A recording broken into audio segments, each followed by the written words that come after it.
کتاب میں پڑھا ڈاکٹر احمد اس شخص کا نام تھا. ایک کنٹری میں وہ بڑا زبردست ڈاکٹر تھا اور one of the biggest doctor of that country. حکومت نے پلان کیا کہ اس ڈاکٹر کو کنٹری کا سب سے بڑا ایوارڈ دینا ہے, سب سے بڑا انعام. ایک سیمینار مقرر کیا گیا, اس کو ایز اے اسپیشل گیسٹ مہمان خصوصی بلایا گیا. کہا دنیا بھر سے لوگ بلائیں گے, پاکستان کے یا اس ملک کے بڑے لوگ آئیں گے, آپ کو گفٹ دیا جائے گا, آپ کو ایوارڈ دیا جائے گا. ڈاکٹر صاحب بڑے خوش کہ میرے اعزاز میں اتنی بڑی تقریب. مثال دیتا ہوں, ان کی منڈے کو تقریب تھی, سنڈے کو انہوں نے فلائٹ بک کر لی کیپٹل جانے کے لیے, دارالحکومت میں جانے کے لیے. سنڈے کو جب فلائٹ ٹیک آف ہوتی ہے, بڑے خوش ہیں ڈاکٹر صاحب کے لائف ٹائم ایک ایسا ایوارڈ مجھے ملنے والا ہے جو پوری زندگی میں نہیں ملا مجھے.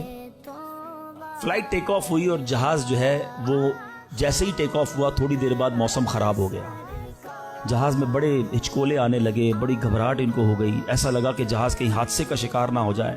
کیپٹن نے اعلان کیا کہ جہاز میں کوئی فنی خرابی ہے, موسم بھی بڑا خراب ہے, ہمیں کسی چھوٹے سے ایئرپورٹ پر جہاز اتارنا پڑے گا.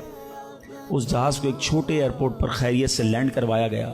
سب لوگوں نے سکون کا سانس لیا. ڈاکٹر صاحب پریشان تھے کہ مجھے آج کسی صورت بھی کیپٹل دارالحکومت پہنچنا ہے, کل ایوارڈ میرے لیے, ساری دنیا آنی ہے اور میں نہیں پہنچ سکا. ڈاکٹر صاحب ویٹ کرتے رہے کہ اب کب اڑے گا. ایئرپورٹ کے عملے نے کہا کہ حضور آج جہاز نہیں اڑ سکتا, یہ جہاز میں ایسی خرابی ہے, ہمارا ایئرپورٹ بھی بہت چھوٹا ہے, ہمارے یہاں کوئی ٹیکنیکل اسٹاف نہیں ہے, یہ کل ہو سکے گا. ڈاکٹر صاحب کہے میں مر جاؤں گا, بہت بڑا پرابلم ہو جائے گا, مجھے کل بہت بڑا ایوارڈ ملنا ہے, مجھے کیپٹل پہنچنا ضروری ہے.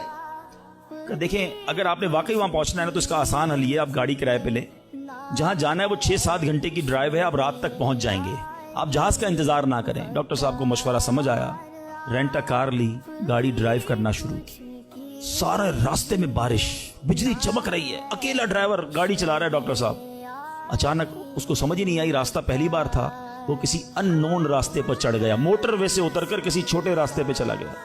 چلتے چلتے چلتے بارش زبردست, بھوک زیادہ لگی.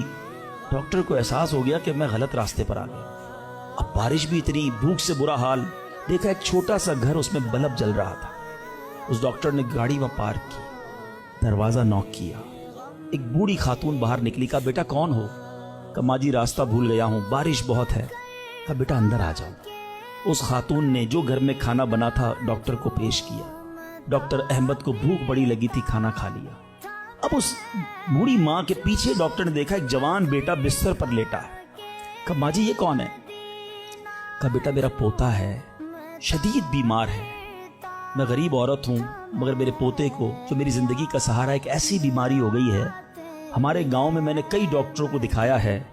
ڈاکٹر کہتے ہیں کہ اس کا علاج پاکستان میں ایک ہی ڈاکٹر ہے جس کا نام ڈاکٹر احمد ہے, وہی کر سکتا ہے.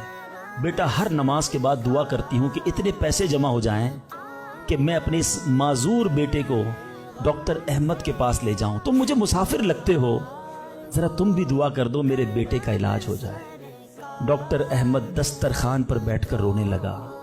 کہتا ہے ماں جی میرے جہاز کا خراب ہونا, چھوٹے ایئرپورٹ پر اترنا, میری گاڑی کا راستہ بھولنا اور آپ ہی کے دروازے پر آ کر کھڑے ہونا, یہ فقط آپ کی دعاؤں کا ثمرہ ہے. میں ہی ڈاکٹر احمد ہوں, آج آپ کے گھر میں آ گیا ہوں, میں آپ کے بیٹے کا علاج کروں گا. یہ ہے دعا.